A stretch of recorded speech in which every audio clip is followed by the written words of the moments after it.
Okay, so if you have any questions, leave a comment below in the description box.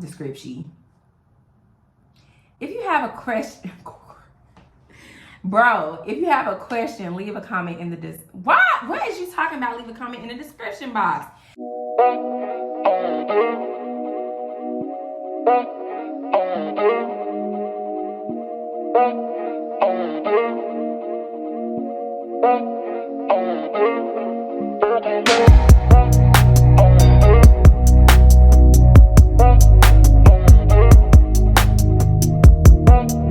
Okay guys, so I know you guys, like, you're interested in removing everything off your credit that is negative. And a lot of you have like really aggressive goals. Like you want to remove everything off your credit like within the first month.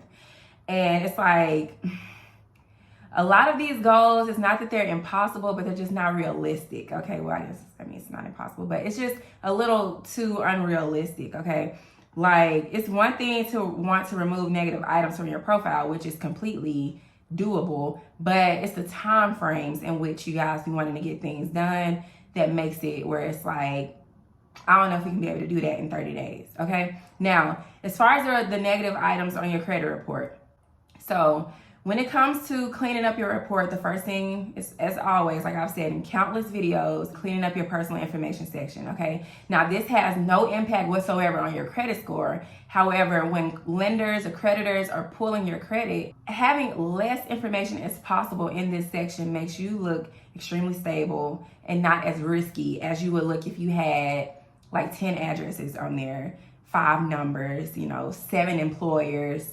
Now, your name is gonna vary, so I wouldn't put too much time trying to, I got all these different variations of my name. It's Mercedes Cooper, or it's Mercedes D Cooper, or it's Mercedes, my middle name, Cooper. Like, I wouldn't spend too much time there. If anything, it's the addresses, the phone numbers, employers that I want to get under control, okay? Your name is gonna vary because your name varies with each creditor you have. Like, your name is reporting a different way with each creditor. Now, as long as it's your name, however many variations is not really a big deal, okay?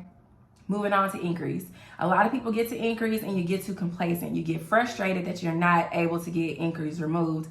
But I'm here to tell you they don't have that much of an impact on your score over time. Now, initially, depending on how many times you're applying for credit and within a specific amount of time you're applying, it may have, a great impact on your score.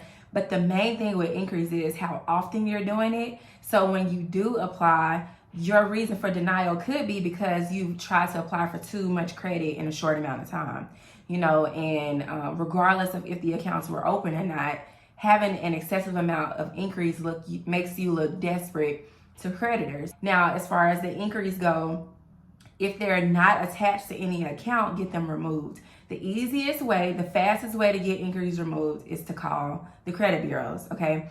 And to ask to speak to a U.S. rep, speak to a supervisor, and follow the script that I got on the screen, all right? To the T. Don't add nothing, don't take away nothing, follow it to the T to get your inquiries removed.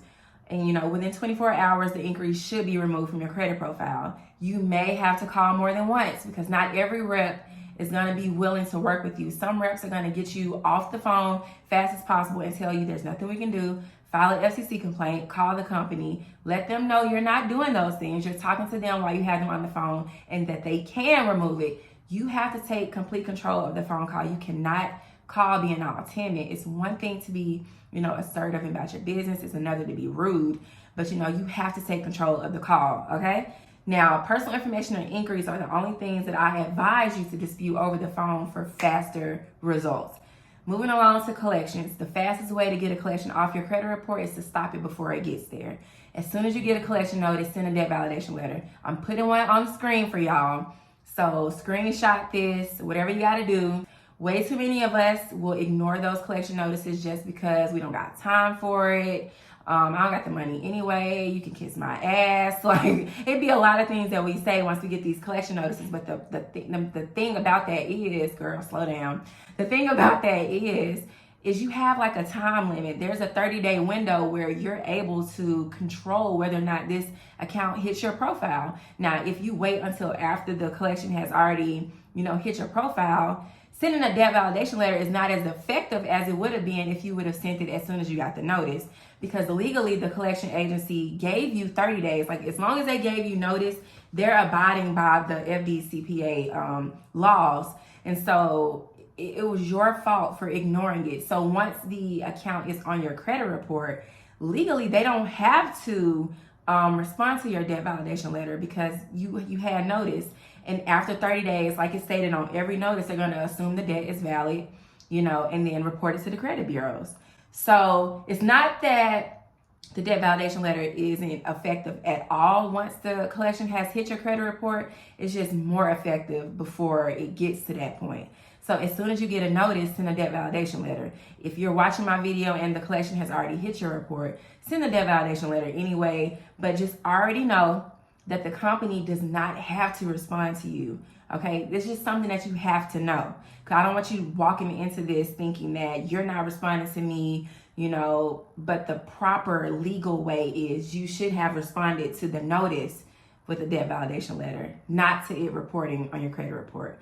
But to stop a collection in its tracks, you have to respond as soon as you get a notice, okay? You have to immediately. But if it's reporting, you still can send the debt validation letter. It's just more effective when you do it before, okay? Now, moving along to like closed accounts with late payments. Closed accounts, late payments, 1 or 2 late payments, and a goodwill letter, or you can send the late pay removal letter that I have on the screen, all right? Okay, so you have 2 options with closed accounts, late pay or a goodwill letter. I will have both. Both should have been on the screen by now. Now, if the account is open, do not dispute the late payment with the credit bureaus. Go directly to the creditor because you don't want to dispute an open account because you don't want the bureaus to close it, or you don't want the creditor to think that you're trying to dispute its accuracy, okay? So as far as it being fraudulent or not. So yeah, those are the 2 ways you handle late payments. Now, if it's closed, you got your goodwill method, or you can do the late pay removal letter where you dispute directly with the credit bureaus. And if the account is open, then you send a goodwill letter to the creditor, or make a phone call if it was like an error or something like that on their behalf, okay? Now, moving along to charge-offs. Now, it gets a little tricky with charge-offs because it varies, okay? The circumstance will vary. Is this a high balance charge-off? Is this account within the statute of limitations? Is this recent? What type of account is this? And it depends also on the company. Now, some companies are extremely aggressive. Your account gets charged off, they're immediately processing you into a collections, whether it's in-house or a third party that they're paid. And a lot of these agencies are extremely aggressive in collecting. And if the debt is within the statute of limitations, then you could be sued. So it varies. Now, if an account has charged off and is still with the creditor, your best bet is to try to make some type of a payment arrangement with that creditor. And I would negotiate a settlement, so send a pay for deletion letter. I'll put that on the screen. So when it comes to charge-offs, the first thing you need to figure out is whether or not this account is within the statute of limitations. So for those of you who are new to credit, that just basically means it's time period where a creditor can legally sue you to collect on the debt. If an account falls outside of the statute of limitations, it's not that you are no longer responsible for this debt. It's just that they can't sue you to collect on it. And that's where you kind of can be like, okay. But the moment you go probing, you could reset the statute of limitations. Disputing will not reset. It's promising to pay or make a payment or acknowledging the debt does belong to you. But disputing the account's validity or just seeking out more information, that won't reset. But the moment you say, this is my account, I promise to pay, or I make a payment, or you make a payment, you can reset the time limit. And now the account has reset. It can fall within statute of limitations again, and you can be sued on this debt. So with charge-offs, it's pretty tricky. If you have a charge-off, leave a comment in the description box, and I will try my best to give the best advice for your situation in regards to you disputing this account, okay? Because it varies with everybody. I wouldn't give everybody the same information. Some of you, I would say, don't touch that account. Like, if they've been bothering you, you don't got nothing upcoming that you're trying to do, you better leave that shit alone. I'll be like that with you. Okay, so just let me know in the comments your specific, situation, and I can try to give you the best advice. Okay, now public records. Now, again, this one is one of those tricky ones. It's very time consuming. It depends on when you filed. It depends on what public record are we talking about. Child support, bankruptcy, some eviction. Like, what are we talking about and where is it reporting? Now, that one, that's going to depend on how we attack this.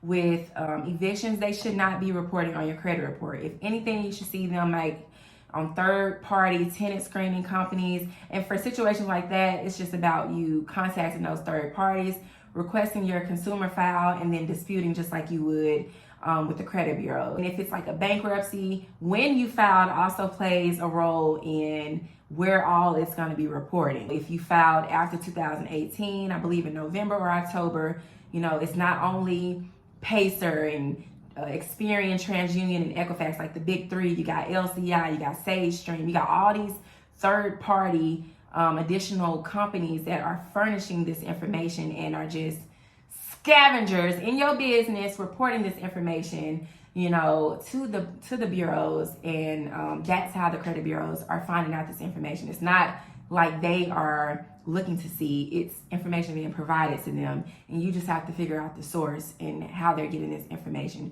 So that will depend on when you file, what we're talking about as far as public record goes. But if you have a bankruptcy, there is an entire process, and I have a video that I will link up above for you to go watch. I got tips from my personal experience, letters and everything included in that video. That way I don't spend too much time on bankruptcy, because that's a whole process, trying to get bankruptcy or any public record removed. It's not an easy task. It's very strenuous. It's very exhausting mentally, emotionally. It's very annoying, because then it all goes back to, why did I do this in the first place?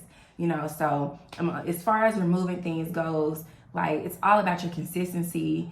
As far as the disputing, everything is pretty simple. It's just about you staying on top of it, not giving up, not getting frustrated. As far as this, Siri, I am not talking to you. But it's just about remaining consistent. You can get anything removed from your credit report. You just have to be consistent. You have to use the laws that are available to you. If you guys are unfamiliar with credit repair laws, disputing laws, I will link those in the description box so you can use these clauses and things like that to your advantage. And if you need some guidance, you need a consultation, the link for that will be in the description box, and I will help you any way I can to the best of my ability. Okay, I want to see everybody succeed and have good credit, because having good credit just opens so many doors. So you guys, be careful who you're listening to, who you're taking advice from. Be knowledgeable of what you're talking about before you go disputing. And always, always, always know the statute of limitations for the debt before you send in a letter, because the last thing you want on top of owing somebody is somebody aggressively trying to collect from you, getting sued, garnishments, getting your bank frozen, all that. Like, you don't want to deal with none of that. I promise you don't. So know them statute of limitations before you go messing with charge-offs specifically, especially the high balance ones with companies like Santander, Bridgecrest, Capital One, LVMV, Jefferson Capital. Like, bro, they will sue you. Okay, Midland. Like, be easy out here in these credit streets with disputing just because somebody is telling you to. You have to play it cool. Play your cards right when it comes to these high balance accounts that you guys. Oh, okay. So if you have any questions, leave a comment below in the description box. If you have a question, bro, if you have a question, leave a comment in the What is you talking about? Leave a comment in the description box. If you have a question or a concern, leave a comment down below and I will answer. See you guys in the next video. Peace.